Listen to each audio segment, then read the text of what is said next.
Welcome to Homeschool Connections Chemistry Lab.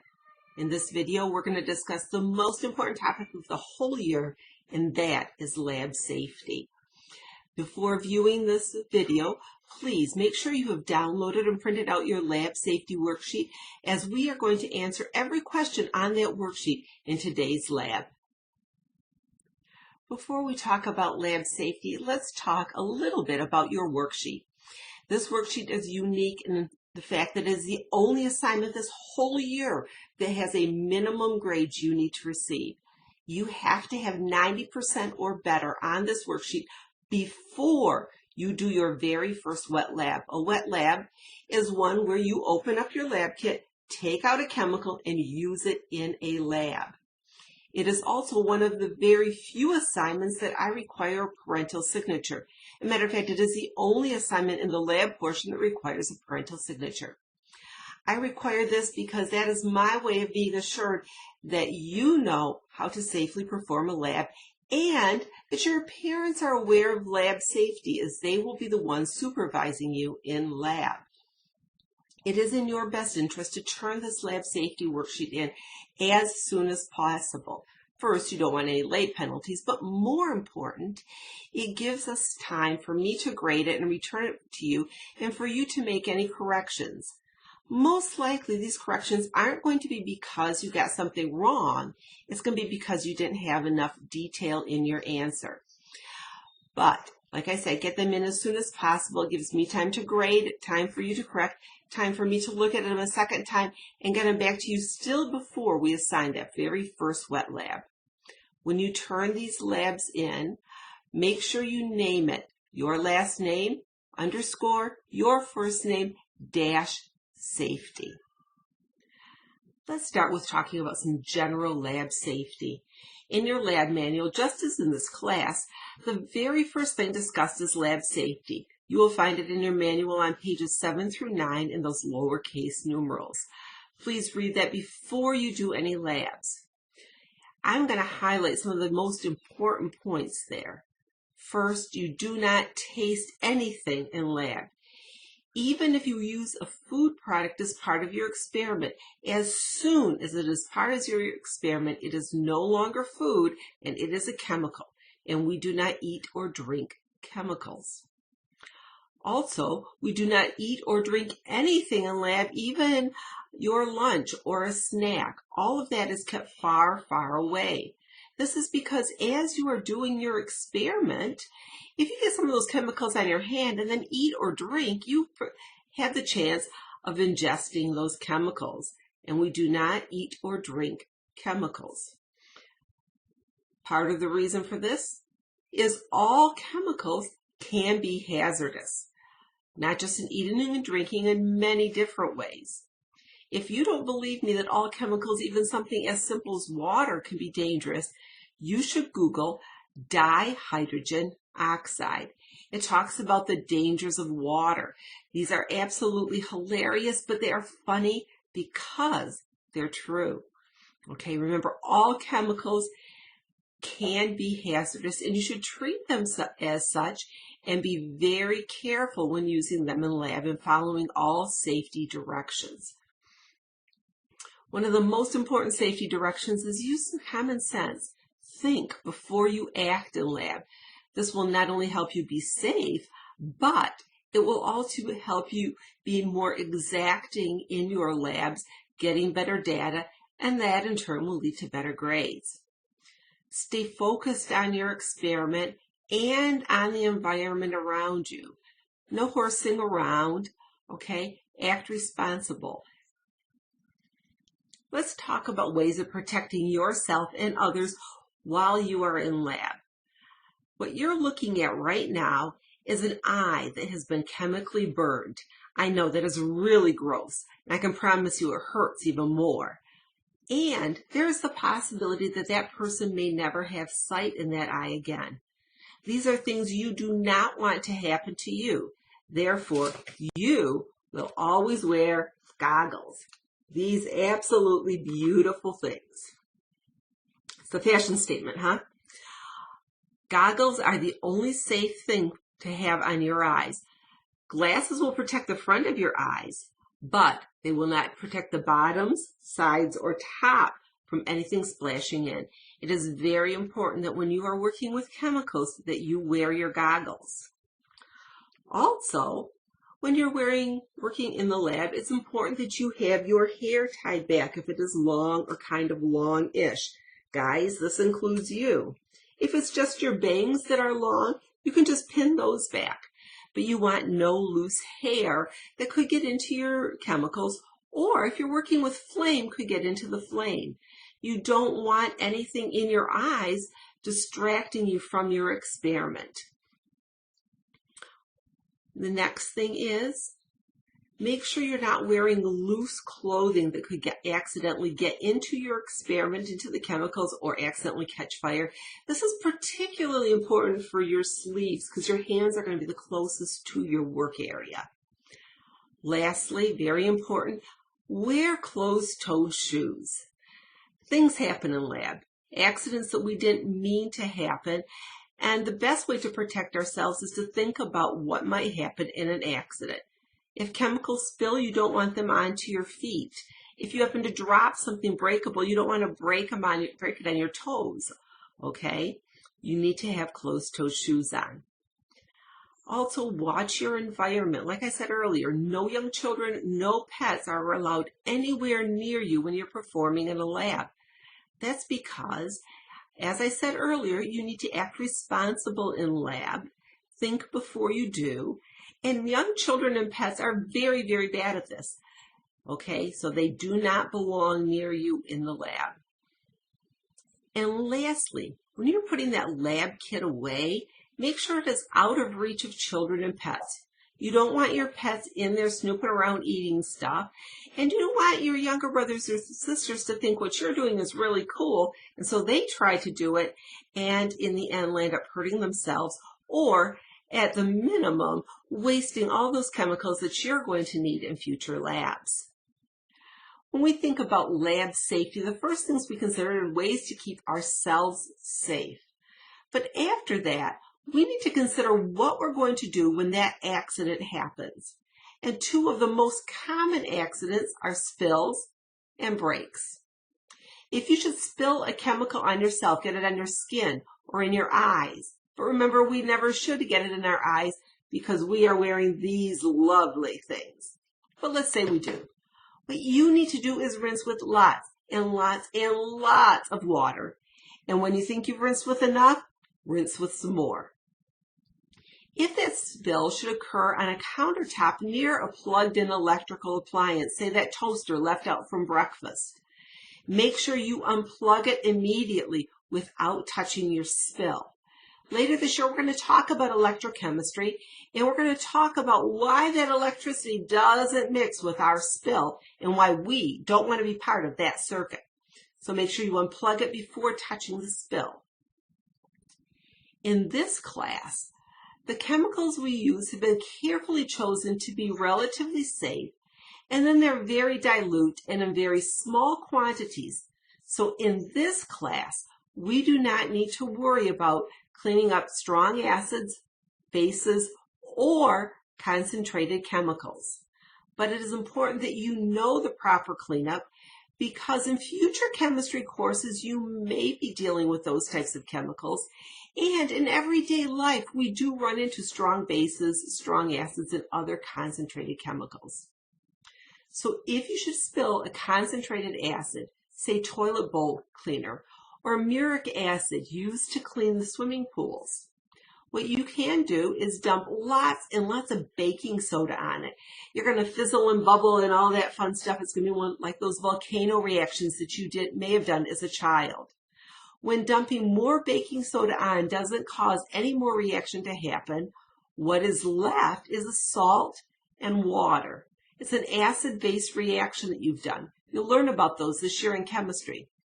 But now that salt and water is safe to clean up. If you should have spilled a strong base, say Drano or something like that, you're going to need to dump an acid on it to neutralize it. A good choice would be vinegar. You dump it on, it fizzles, it bubbles, it does all the same reaction. And when dumping more vinegar on, doesn't cause any more reaction. you have a salt and water, and it is safe to clean up.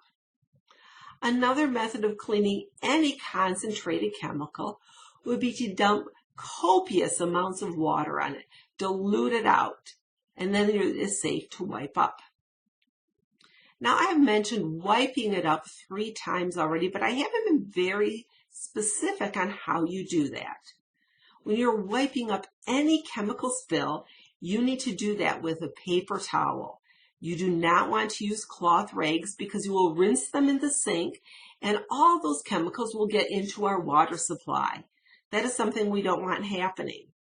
Also, there's the potential that when we run that rag through the laundry, some of those chemicals will be left in there and it will react badly with our laundry detergent and we'll get some sort of a chemical reaction we had no intention of having. Okay? The best thing to do is always wipe up with paper towel. If our accident happens to be a breakage, we drop a glass beaker onto the floor or something like that. Well, first, we should have closed-toe shoes on so the dropping and breaking doesn't hurt us and we don't get hurt while we're trying to clean it up. For cleanup, we are going to sweep an area at least twice as far as we think that glass might have went. Glass shatters and manages to get much further than we would normally think it would. So clean up an area about twice as large and then make sure you sweep it at least 2, if not 3 times so you are sure all those glass shards are picked up. When you're disposing of that broken glass, you want to double bag it. That way you can be sure that those glass shards are not going to puncture that trash bag when you or one of your family members are taking the trash out, or when the garbage collectors are heaving that bag into the garbage truck. This year in chemistry lab, we will occasionally be working near open flames, and there are some special precautions we need to take when working with fire. First, everything flammable, whether it's your hair, clothing, notebooks, supplies, needs to be kept far away from that fire. Second, oftentimes we're going to be asked to heat something in a test tube. First of all, we never heat in a closed test tube. The lid always comes off. We hold that test tube with a pair of tongs. If we were to hold this test tube straight up and down like I have it right now and heat from the bottom, we would heat the bottom before the top. Many chemicals tend to expand and this could cause it to come exploding out of the top. Very bad idea. First, you would lose your experiment, but more important, you would risk giving yourself a chemical burn. When you're heating a test tube, always hold it on an angle away from you and and your lab partners. You don't want to be looking down at while you're heating it, okay? Away from everybody, and slowly move it back and forth in the fire. This will minimize the chances of it come spewing out of the top, but if it does, at least you are not risking a chemical burn for yourself or anyone else that's around you. Another problem that occasionally we have when we're using flame is something catches on fire. The very best way to put out a fire is to smother it. Do you remember when you were an altar server or you've seen the altar servers at church and after Mass they snuff the fire? That is smothering it. In lab, all you need to do is cover whatever container that fire is in. You can do it with something solid or you could do it with a wet dish rag. All fires are combustion reactions. We're going to learn about combustion reactions this year. But one thing you need to know right now is they require oxygen. If they don't have oxygen, the fire goes out. No more reaction. That is why smothering works 100% of the time. There are other ways to put out fires. First, you may think, well, I could use water on them. Water does work on many fires, but it doesn't work on an electrical fire, and it doesn't work on a grease fire. As a matter of fact, if you had a fire in your fry pan while you're frying up bacon in the morning and you put water on it, you would have a worse fire as opposed to putting it out. So that doesn't always work. Another method would be a fire extinguisher. Most fire extinguishers will work on all fires, but not all of them. They have to be rated A, B, C. And then you have to know how to properly use them. I am not going to go into that in this class, but if you don't know how to properly use a fire extinguisher, you should make sure that you Google that and watch a good YouTube video, because that is an important thing that everybody should know how to do. The big issue with a fire extinguisher is it is a huge, huge mess. I know I've used them a couple times in my life, okay? If you can get a fire out by smothering it, that is the quickest, safest, and easiest method of doing it. If the fire is too large for that, go for the fire extinguisher. If you should catch on fire, you need to make sure that you stop, you drop, and you roll. Rolling smothers a fire. It deprives that combustion reaction of oxygen, and it goes out. A few other things I would like you to keep in mind as you are doing your experiments. First, if you are asked what something smells like, you do not want to do, That is a bad idea. What is contained in the test tube might be something that when you take a deep breath in can burn your nasal passages. Or it might be something that smells absolutely putrid. A safer method is to hold that away from you and slowly waft that aroma towards you, and then you just get a small smell of it, and that's the safe way to do it. The other thing you want to remember is that a clean work area is a safe work area. Therefore, clean up. Don't work in a big mess, and keep those things like your books, your computer, your notebooks away from your experiment. That way, if you have a spill, if you have a fire, you don't have your books, your notebooks, and all those other things getting wet or catching on fire. After you have finished with your lab, you need to clean up your work area. This is not your parents' responsibility. It isn't a housekeeper. It isn't a sibling. It is yours. The first thing you need to remember when cleaning up this work area is that chemicals do not usually go down the drain. Chemicals tend to be very bad for our water system, whether it is going to waste treatment to be recycled back into our drinking water, or whether that water lands up as groundwater or released into streams. We don't want to put chemicals in our drinking water or in our environment. Now there are exceptions, and because of the chemicals we've chose to use in this course and how dilute they are and the very small quantities we will use, those chemicals can be put down the drain with copious amounts of water. Please remember, this is the exception. It is not the rule. When you are in chemistry labs in college, you will find they will have a number of different bins for all different kinds of chemical waste. And these are removed by waste management. That is the customary way of getting rid of chemicals. Our class is an exception. Now you've gotten rid of your chemicals, but you still have all your glassware and your plasticware that you'd use during your experiment. Please, right away, make sure you get these washed. If you let it set, there are some experiments where that residue will hold tightly to the glass or the plastic, and you will not be able to remove it, and then you will not be able to use that again in future experiments. Be sure to clean it up, all the glassware, all the plasticware, that you wash very good with soapy water, and then you rinse in your tap water, and then rinse again in distilled water. You can pick up a few gallons, you should pick up a few gallons of distilled water. They're about under $1 a piece, so it's not very expensive, and rinse all that plastic and glass with distilled water, and that will take out the last residue that might be left from your tap water. And then you want to make sure that you air dry everything. We do not use towels because we're not really sure if maybe one of your siblings, instead of washing their hands, just ran their hands under the water and then dried it off.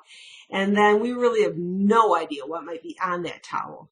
Or if you pull out a brand new clean towel, you're still not sure if you don't have residue from your laundry detergent or your fabric softeners left in it. So the best way to clean those and make sure there's no contaminants is to allow them to air dry. While your plasticware and glassware is air drying, you should wash your countertops with soapy water and then rinse them good, and maybe even twice, because you don't want any leftover chemicals becoming part of your dinner. When everything is dry, make sure all that plasticware and glassware and all your chemicals are put away, and they're put away in a place that younger siblings and animals cannot get to them. When you think you're all done, I want you to take a step back and take a real good look at that work area and make sure everything is put away and that it is at least as clean, if not cleaner, than when you started. There's a number of really important things you need to remember from this video, but the very most important is safety. Make sure you do your labs in a manner that is safe for you and for others. Some more housekeeping things to remember is that you need to get 90% or better on this lab safety worksheet before you can do your very first wet lab. That means you need 45 points out of 50. After you've completed this and you think you've got it done as well as you can, have your parents look at it and sign it. Then scan it and save it as a PDF. I do not accept any other file types. Then name your file your last name _ your first name - safety, and upload it to me in Moodle. Please try to get this done as soon as possible. The next video is going to be talking about the scientific method and your lab report, and it's going to go into greater detail on what's expected in each section of your lab report. Please have the worksheet that goes with this video printed out before viewing the lab, as we are going to do the first part of your worksheet together in class. The second, smaller part, you're going to do on your own after viewing this video. We'll see you next time. God bless.